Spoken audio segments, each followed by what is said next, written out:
International Lions club ಅಂತಂದರೆ ಇದು ಅಂತಾರಾಷ್ಟ್ರೀಯ ಮಟ್ಟದಲ್ಲಿ ಈ ಸೇವಾ ವಿಷಯದಲ್ಲಿ ಅತ್ಯಂತ ವಿಶ್ವದಲ್ಲೇ ದೊಡ್ಡದಾದ ಒಂದು ಸೇವಾ ಸಂಸ್ಥೆ. ಪ್ರಥಮ ಇಡೀ ಪ್ರಪಂಚದಲ್ಲಿ ನಂಬರ್ 1 ಸೇವಾ ಸಂಸ್ಥೆ ಅಂದರೆ ದಟ್ ಈಸ್ ಲಯನ್ಸ್ ಇಂಟರ್ನ್ಯಾಷನಲ್. ಅದರ ಅಂಗಸಂಸ್ಥೆಗಳಿಗಾಗಿ ನಾವು ಇಡೀ ಪ್ರಪಂಚದಲ್ಲಿ 240 ದೇಶಗಳಲ್ಲಿ ಈ ಲಯನ್ಸ್ ಸಂಸ್ಥೆ ಇದೆ. ಸುಮಾರು 40,000 ಕ್ಲಬ್ಗಳಿದ್ದಾವೆ. 15 ಲಕ್ಷ ಮೆಂಬರ್ಸ್ ಇದೆ ನಮ್ಮ ಎಂಟೈರ್ ವರ್ಲ್ಡಲ್ಲಿ. ಸೊ ನಮ್ಮ ಕೆಲಸ ಮೇಯ್ನ್ ಅಂತಂತಂದರೆ ಸೇವೆ, ಜನಗಳಿಗೆ ಸೇವೆ ಮಾಡೋದು. ಸುಮಾರು 50 ಥರದ ಸೇವೆಗಳನ್ನು ನಾವು ಒದಗಿಸ್ತಾ ಇದ್ದೀವಿ. ಎಕ್ಸಾಂಪಲ್ ಅದಕ್ಕೆ ಅಂತಂತಂದರೆ ಇವಾಗ ಮಿಷನ್ ಹಾಸ್ಪಿಟಲ್ ಒಂದು ಬೋರ್ಡ್ ಇದೆ, ನೋಡಿದ್ರೆ ಅಥವಾ ಮುಂದ್ಗಡೆ ದೊಡ್ಡದೊಂದು ಬೋರ್ಡ್ ಇದೆ, ಲಯನ್ಸ್ ಕ್ಲಬ್ ಸಂಬಂಧಪಟ್ಟಿದ್ದು. ನೋಡಿಲ್ಲ, ಲಯನ್ಸ್ ಡಯಾಲಿಸಿಸ್ ಸೆಂಟರ್ ಅಂತ ಇದೆ. ಡಯಾಲಿಸಿಸ್ ಅಂದರೆ ಈ ಕಿಡ್ನಿ ಪ್ರಾಬ್ಲಮ್ ಆಗಿರೋರಿಗೆ ಡಯಾಲಿಸಿಸ್ ಮಾಡಲಿಕ್ಕೆ ನಾವು ಲಯನ್ಸ್ ಸಂಸ್ಥೆಯಿಂದ 6 ಡಯಾಲಿಸಿಸ್ ಮಿಷನ್ ಹಾಕಿದ್ದೇವೆ. ಅದನ್ನು ನಾವು ಇವತ್ತೇನು ನಾವು ಡಯಾಲಿಸಿಸ್ ಮಾಡಲಿಕ್ಕೆ ಎಷ್ಟು ಬೇಕಾಗ್ತದೆ ಅರ್ಧ ರೇಟಲ್ಲಿ ನಾವಲ್ಲಿ ಮಾಡಿಕೊಡ್ತಾರೆ. ಸೊ ಈ ರೀತಿ ಸೇವೆಗಳು ಇಲ್ಲ, ಒಂದು ಬ್ಲಡ್ ಡೊನೇಷನ್ ಕ್ಯಾಂಪ್ ಆಗಿರ್ಬೋದು, ಹೆಲ್ತ್ ಚೆಕಪ್ ಕ್ಯಾಂಪ್ ಆಗಿರ್ಬೋದು, ಅದು ಎಲ್ಡರ್ಲಿ ಕೇರ್ ಆಗಿರ್ಬೋದು, ಸ್ವಚ್ಛ ಭಾರತ್ ಆಗಿರ್ಬೋದು, ಇದೇ ರೀತಿ ಸುಮಾರು 50 ಥರದ ಸೇವೆಗಳನ್ನ ನಾವು ಲಯನ್ಸ್ ಕ್ಲಬ್ಗೆ ಒದಗಿಸ್ತಾ ಬಂದಿದ್ವಿ.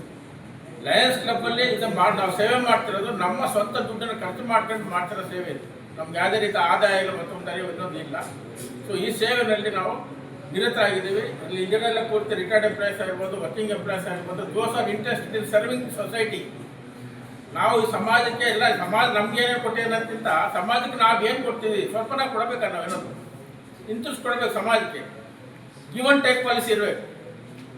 ಸಮಾಜದಿಂದ ಅದೆಲ್ಲ ಪಡ್ಕೊಂಡಿದ್ದು ಅಂದಮೇಲೆ ನಮ್ಮ ಕೈಲಾದಷ್ಟು ಏನಾದ್ರು ಒಂದು ಕಿಂಚ ಸಹಾಯ ಮಾಡಬೇಕು ಅನ್ನೋ ಉದ್ದೇಶದಿಂದ ನಡ್ಕೊಂಡ್ಬಂದಿದೆ ಅಂತ ಇದನ್ನು ಲಯನ್ಸ್ ಸಂಸ್ಥೆ.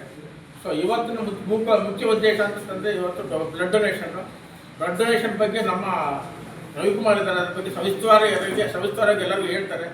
ಎಲ್ಲರೂ ಪಾರ್ಟಿಗೆ ಭಾಗವಹಿಸೋದ್ರಲ್ಲಿ ಮತ್ತು ಯಾರು ಇದ್ದರೆ ಎಲ್ಲರೂ ಹೆಲ್ತ್ ಚೆಕಪ್ಪಲ್ಲಿ ಭಾಗವಹಿಸಿ ನಿಮ್ಗೆ ಏನಾದರೂ ನ್ಯೂನತೆಗಳಿದ್ರೆ ಅದನ್ನು ತಿಳ್ಕೊಳ್ಳಿ. ಸೊ ಈ ಒಂದು ಕ್ಯಾಂಪ್ನ ಇಲ್ಲೇ ಮಾಡಲಿಕ್ಕೆ ನೀವೆಲ್ಲ ಸಕ್ರಿಯವಾಗಿ ಭಾಗವಹಿಸಂತ ಕೇಳ್ಕೊಂತ ಈ ಕಾರ್ಯಕ್ರಮ ಆಯೋಜಿಸೋದಕ್ಕೆ ಪ್ರಿನ್ಸಿಪಾಲ್ರಿಗೆ ಮತ್ತು ಮೆಂಬರ್ಸ್ ಸರ್ಗೆ ಎಲ್ಲರಿಗೂ ಸಹಿತ ನಾನು ಲಯನ್ಸ್ ಕ್ಲಬ್ ಪರವಾಗಿ ಹೃತ್ಪೂರ್ವಕ ಧನ್ಯವಾದ ನಾನು ಹೇಳ್ಬೋದು. ನಮಸ್ತೆ. ನನಗೆ ಅರ್ಥ ಆಗ್ತಿದೆ ಯಾಕೆ ಮಾತಾಡ್ತಿದ್ದೀರಿ ಅಂತ. ಯಾಕೆ ಅಂತ ರಮೇಶ್ ಸರ್ಗೆ ಯಾಕೆ ಜಾಸ್ತಿ ಚಪ್ಪಾಳೆ ಹೊಡೆದ್ರು ಅಂತ ನನಗೆ ಗೊತ್ತಿದೆ. ಯಾಕೆ ಹೇಳೋಣ? ಹೌದು, ಈ ವಯಸ್ಸಿನಲ್ಲಿ ಮಾತಾಡ್ಲಿಕ್ಕೆ ಜಾಸ್ತಿ ಬಯಸ್ತೀವಿ, ಕೇಳಿಸ್ಕೊಳ್ಳಿಕ್ಕೆ ಸ್ವಲ್ಪ ಕಡಿಮೆ. ಹೌದಾ? ಟೀಚರ್ ಜಾಸ್ತಿ ಮಾತಾಡಿದ್ರೆ, ದರ್ಶನ್ ಜಾಸ್ತಿ ಮಾತಾಡಿದ್ರೆ ಇಷ್ಟ ಆಗ್ತದೆ. ನಿಮ್ ತಿದ್ದಿ ಓದಿ ಬರೀತಿರೋ ಅಪ್ಪ ಅಮ್ಮನ ಮಾತು ನಿಮ್ದು ಮಾತ್ರ ಅಲ್ಲ, ನಾವಲ್ಲಿ ಕೂತ್ಕೊಂಡು ನಮಗೂ ಹಂಗೆ ಆಗಿತ್ತು. ಇಲ್ಲಿ ಭಾಷಣ ನಿಂತ್ಕೊಂಡಾಗ ನಾವು ಬೇರೆ ಉಪದೇಶ ಕೊಡ್ತಿದೀವಿ ಅಷ್ಟೇ. ಜ್ಞಾನ